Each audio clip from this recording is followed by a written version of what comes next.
यदा यदा हि धर्मस्य ग्लानिर्भवति भारत अभ्युत्थानमधर्मस्य तदात्मानं सृजाम्यहम् परित्राणाय साधूनां विनाशाय च दुष्कृतां धर्म संस्थापनार्थाय संभवामि युगे युगे.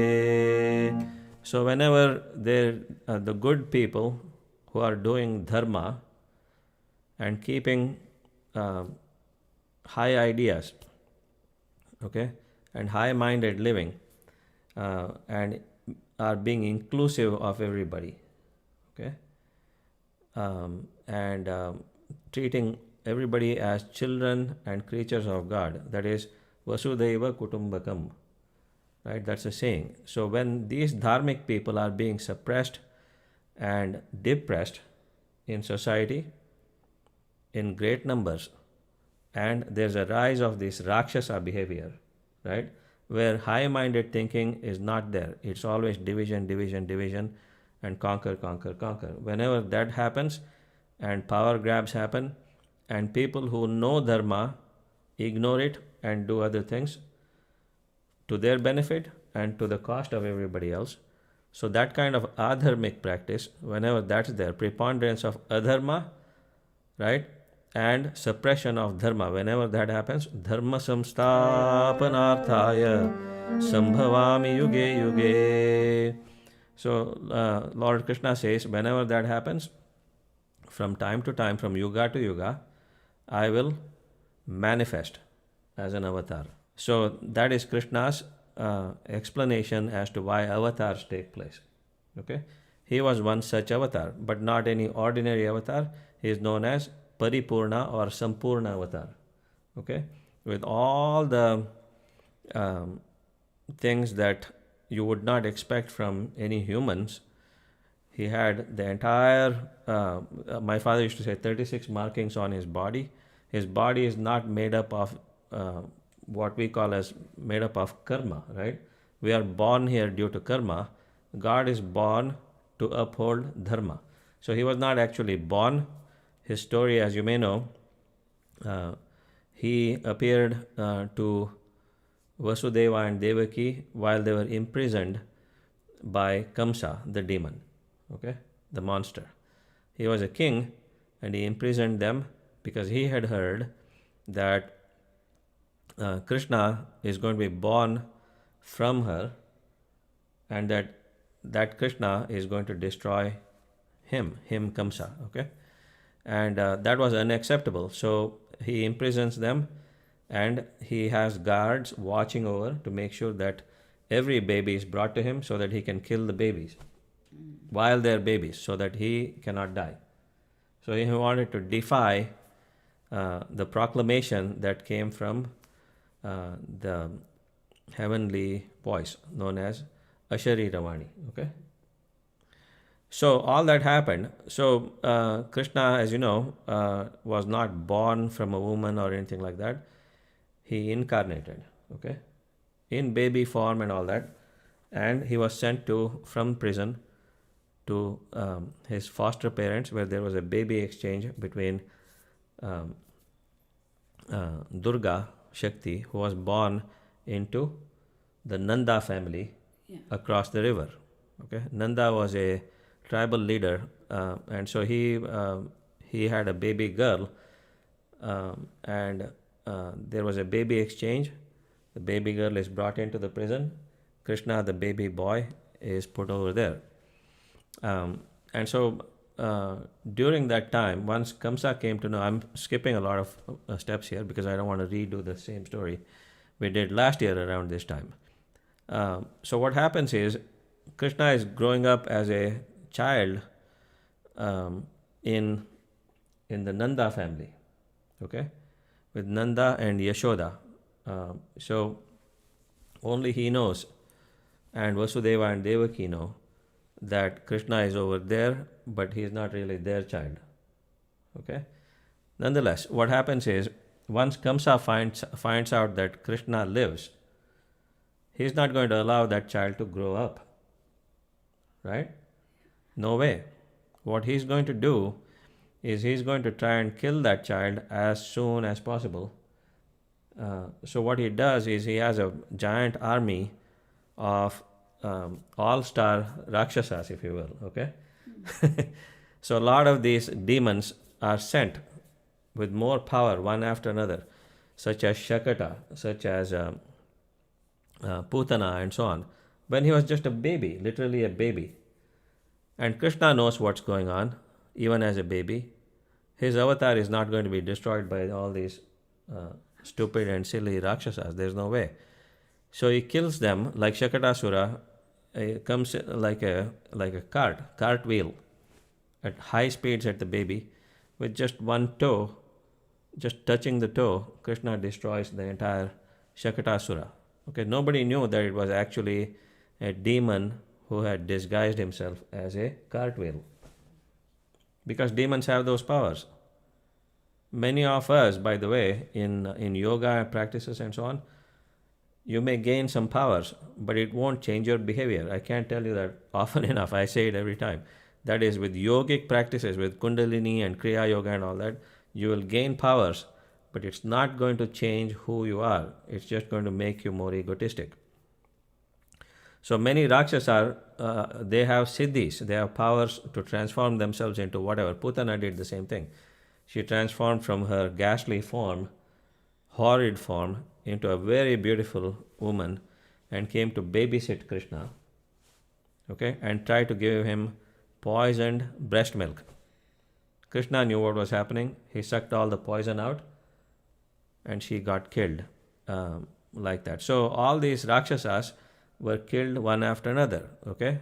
When I say kill, you have to translate it into, there's a backstory to all of these. Each and every one of these were angels or archangels or some devas or devatas before who took birth, and Krishna had the duty in that avatar to set them free back to their original angelic form.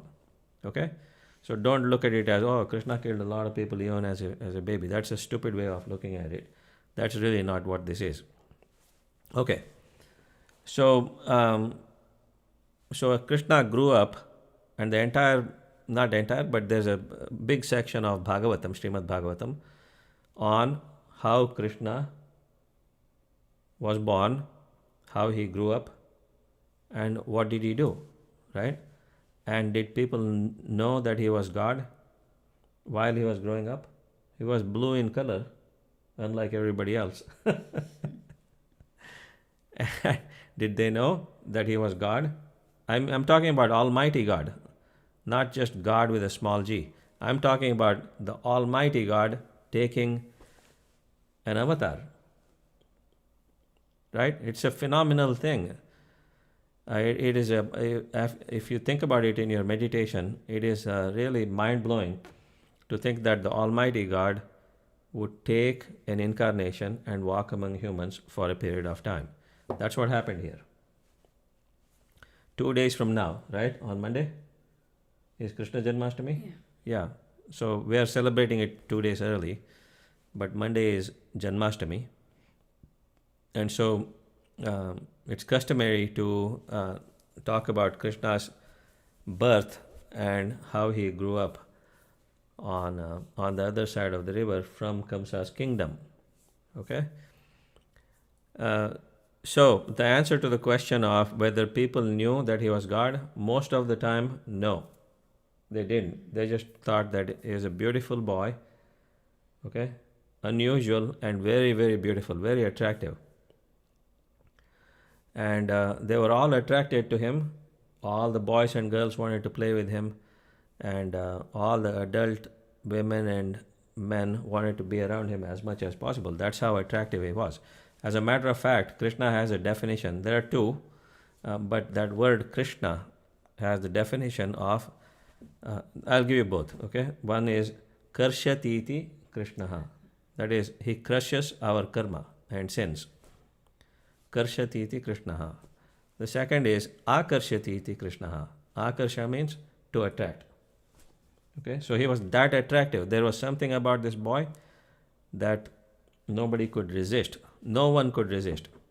There's actually a story about how Radha, the gopi, uh, she had heard about Krishna and all that. And I'll come to that story in a few minutes, but let me just finish this point. And her mother basically says, whatever it is that you do, don't look at Krishna. Because if you do, you will fall madly in love with this boy. So you cannot look at him because you will go completely crazy, right? He has that power. Nobody knows what it is, but that hypnotic power he has. You cannot stop thinking about this boy the minute you look at him. So whatever it is you do, whatever he may say, don't look at him. That was the power of his attraction. Everybody knew. They didn't know he was God, but they knew that here's something. He is somebody extra special. That's all they knew. So again, let me kind of do a cutover into what happened, right? After all that growing up and so on, ultimately, there was the Mahabharata war where Krishna needed to restore dharma no matter what he said to the demon Duryodhana. He would not listen. He is one of those guys who knew what is right, what is dharma, and told Krishna that I reject it, I'm going to go with the adharma track. So no matter what he said, the war needed to happen and it was going to happen. Krishna sided on the side of Pandavas, that is dharma, and the war happened and they won, of course. So the same boy who was full of prank, full of tremendous attraction and so on, he was the great strategist when it came to the Mahabharata war. Okay, so during Mahabharata, he teaches the great Bhagavad Gita, the highest philosophies within that 700 shlokas. So we'll get into what are some of those key teachings in a few minutes. But why I wanted to give you this story about how he grew up, I'll add some more stories to it, is because why should we listen to his 700 stanzas that he taught to Arjuna, right? Why should we take it seriously? How do we know that he is an avatar? Okay, I'm going to go through some couple of very well-known but very short stories on what proves all this. Okay, one instance on how he proves that he is nothing less than the Almighty God Himself taking avatar here, right? When he was just a baby, right, he couldn't even walk, just a toddler. His foster brother, older brother, Balarama, runs into the house and says to Yashoda, who is their mother, says, baby Krishna is eating mud and dirt right from the yard, right? So Yashoda comes running out and she sees that he is. Okay, and she wants to get all that mud out. She wants to scoop it out with her finger and all that. She says, open up, right? So Krishna thinks for a minute and he decides that he is going to open up. So he opens his little tiny baby mouth, and when he does, okay, she wants to remove the dirt from or the mud that he's eating from his mouth, but instead she sees the entire universe, right, Brahmanda, inside of that baby's mouth, with all these galaxies and stars and everything kind of going in and out within that mouth. This is when he was just a small baby, remember? And she faints. She cannot handle it.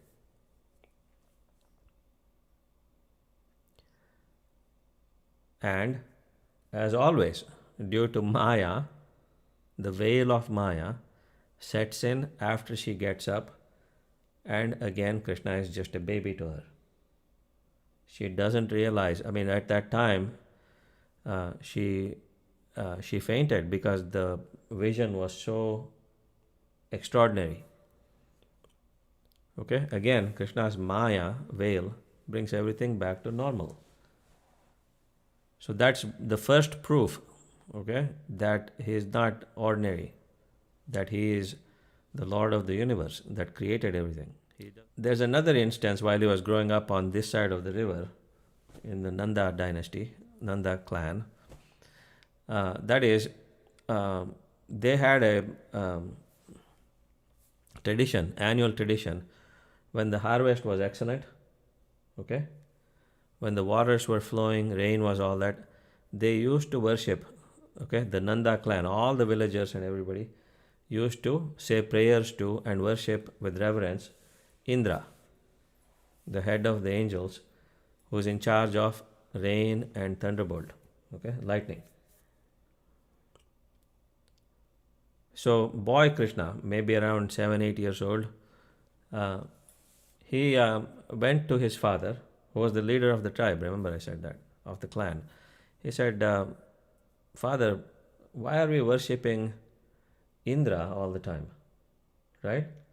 All the waters that we get here in our little village comes from Govardhana mountain. Right? Without those waters, we wouldn't have any crops, and the grass is green, and the cows are happy. All this would not happen without the Govardhana mountain. We should worship him. And the logic that Krishna used pleased his father very much, Nanda, and he called the whole village and said, we are going to worship not Indra this year, but Govardhana mountain. Because without the Govardhana mountain, we wouldn't have all the plentiful gifts that we have. So saying, they all go and worship Govardhana mountain. Again, this is mythological stories. Now, you have to start thinking a little bit about inner meaning later, but enjoy the story for what it is for right now. So seeing this, Indra gets very upset because they're supposed to worship me. I'm the one who provides everything. But this little boy has convinced everybody to go and worship the mountain, Govardhana mountain. Okay, I need to teach these villagers a lesson. So saying, he creates incredible hurricanes and typhoons and thunderstorms and lightning all over the place. And the villagers are just scared, and they could get swamped in a flood. So all this was beginning to happen, in a matter of hours. So Krishna called everybody and said, let's go to the mountain, Govardhana mountain, okay? They were already there anyway worshipping, but he called the entire village there, all the animals, and he protected all the villagers, everybody, by lifting the entire Govardhana mountain. It's said to be 26 miles in diameter. The entire mountain he uprooted and lifted it and put it on his pinky finger and held it there for 7 straight days with all the villagers, all the animals underneath the mountain of Govardhana, which is why he is known as Giridhari. Okay, Govardhana Giridhari. So for 7 whole days, this little boy of 8 years old or so is holding the entire weight of the mountain above his head with a pinky finger to make a point. So after 7 straight days of these thunderstorms and hurricanes and all these things, everything Indra had, he threw at this, and the villagers were untouched. No animals were harmed. Everything was fine under Krishna's protection. So Indra suddenly realized that this is not a small boy at all. This is Mahavishnu's avatar. So immediately he stopped all his nonsense, came there and fell at the feet of this little boy and took his blessings and went back to his abode of Swargaloka. Okay? So that's another instance where Krishna showed who he is. So when we ask the question of why should we listen to this guy? Because if God comes to us and tells us, here's how things are, right? we should not immediately, we should be skeptical, of course, but we should not immediately and forever dismiss things. So today is about Krishna and his avatar and what he taught. One of the key teachings of the Bhagavad Gita, I don't want to forget this because I wrote it down last night and this afternoon. There are a lot of key teachings of the Bhagavad Gita. We'll get to that in a minute. But it strikes me as Bhagavad Gita exalts and puts devotion in its own category, right? And it's backed up by many of the scriptures. So what are those scriptures? We have in the Brahan Naradiya Purana, there is a saying, for Kali Yuga, what is the best way for us, right? For Kali Yuga, what is the best way? Is it meditation? Is it doing fire sacrifices, yajna? Is it pujas? Is it doing yogic practices, Kundalini yoga and whatever, Kriya yoga, etc.? What's the best way for those of us who are born in Kali Yuga, what's the best way for us to attain freedom or see God or attain moksha, nirvana, kaivalya, call it whatever you want? So in this Purana, it says, Harer Naam, Harer Naam, Harer Namaiva Kevalam 3 times. Okay? To make sure that we understand it. Not once, 3 times. They're emphasizing the name of God, the name of God, the name of God only. Okay? Kevalam means only. Kalau means Kali Yuga. Nasteva, nasteva, nasteva gathiranyata. There's nothing higher than taking the holy name of God in Kali Yuga. Okay? The same thing is said in Srimad Bhagavatam in a different way. Sorry. Krite yad dhyayato vishnum tretayam yajato makaihi dvapare paricharyayam kalau tad harikirtanat. In Krita Yuga, in Satya Yuga, okay? At that time, people were expected to do very long-term meditations and penances. Okay, so in Krita Yuga, what is the remedy or what is the prescription for attaining that level of freedom? It's dhyana or meditation during Satya Yuga, okay, or Krita Yuga. Then Tretayam yajato makhaihi. So during Treta Yuga, when Rama was born, they were doing a whole lot of fire sacrifices. That's the remedy or that's the prescription. Okay, that is the method. So that is the correct method for that time, doing fire sacrifices and singing Swaha, Swaha, Swaha. You've seen those, right? But during Dwapara Yuga, during Krishna's time, Dwapare Paricharyayam Kalau Tad Harikirtanat. So during Dwapara Yuga, there were pujas and a lot of ritualistic kinds of things that people would do. And Kalau means again Kali Yuga, Tad Harikirtanat. That is again in Kali Yuga, the best thing to do is to take the name of God. Okay, sing the name of God. My father, Sadguru Sant Keshav Das, preached devotion to God and taking the name of God. Nama Sankirtana it's called. Okay, so Bhagavad Gita also says the same thing in many different ways. So I will sing that for you.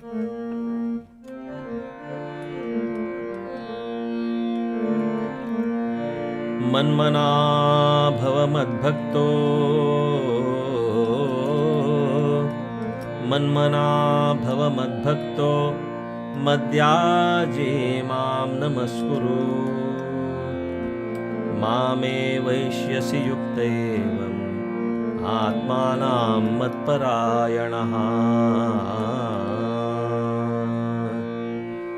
So what that says is, I'm going to read it verbatim. Again, you have to understand the context here.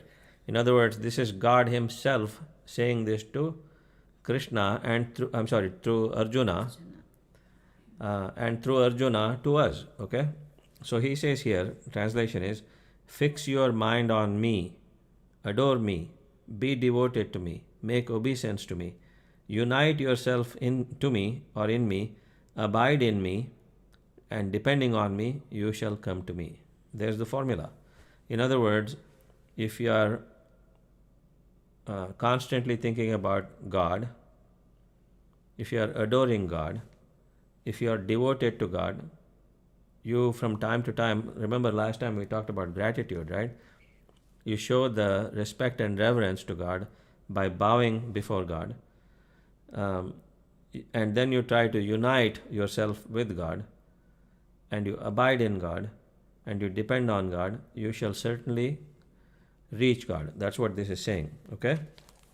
And I think it's just beautiful. I mean, we constantly look for what to do for our spiritual progress. This is a statement right from the Bhagavad Gita. Hold this for me.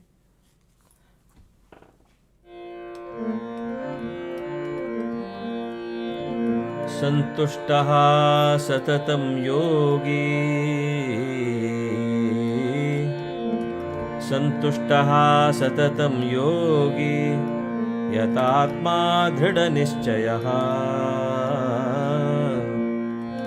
mayyarpita mano buddhir, yo madbhaktaha same priyaha.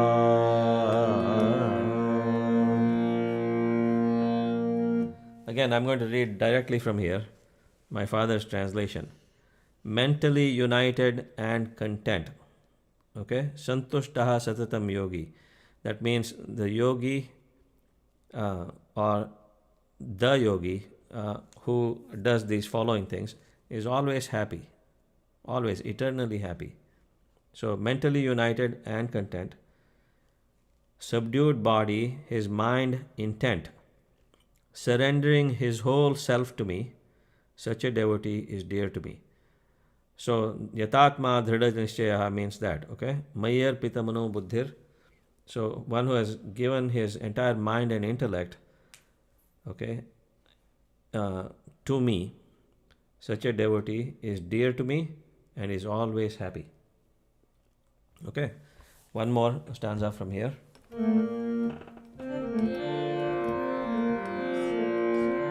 अनपेक्षः शुचिर्दक्षः, अनपेक्षः शुचिर्दक्षः, उदासीनो गतव्यतः,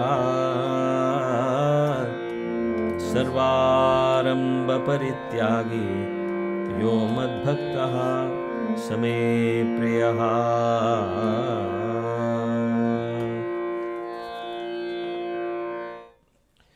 So here again, translation is, apeksha means to expect. Anapeksha means no expectation, no wants, no desires. Okay? So here my father has translated, he who craves for nothing here. He is pure, impartial, and clever. He who has killed the doership enemy. Such a devotee is dear to me, says Lord Krishna. Okay? So, why am I bringing this up? It's because what Krishna is saying here, okay? There's a whole lot of sections of the Bhagavad Gita. There are 18 chapters. And one of the driving themes is, after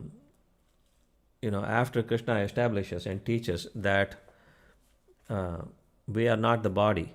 Okay, so don't associate yourself with the body or your mind or your intellect or your ego or your senses and the like. He says you are actually Atma.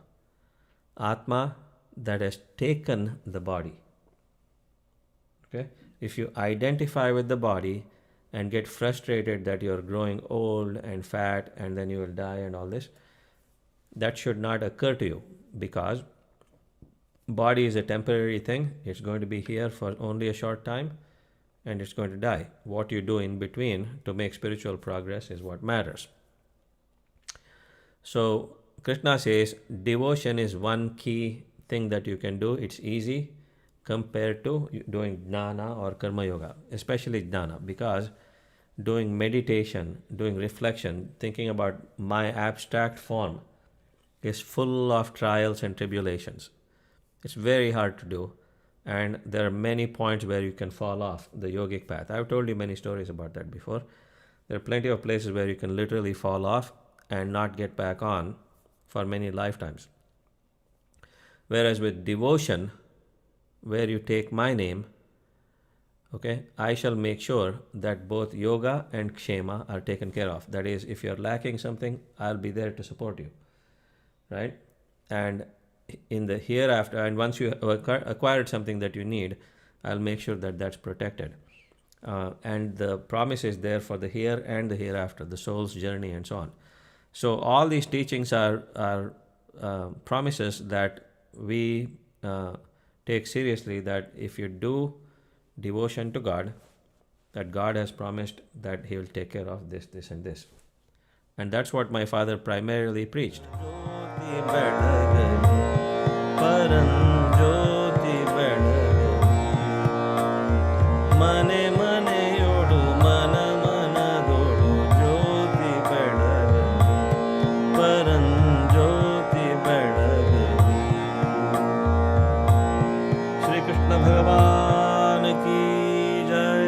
Pandharinath महाराज की जय, सद्गुरु महाराज की जय, सियावर रामचंद्र की जय.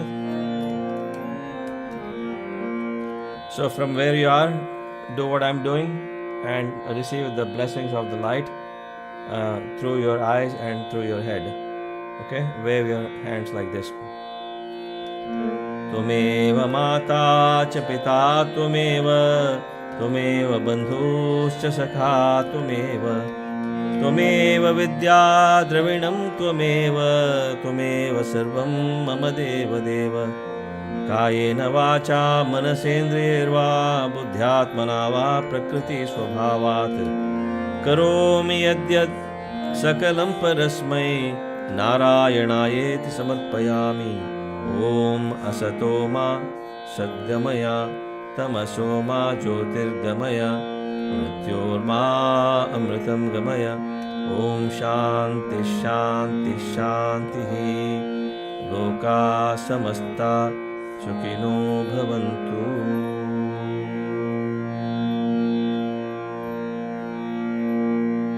बोल श्री कृष्ण भगवान की जय, सियावर रामचंद्र की जय, सद्गुरु महाराज की जय.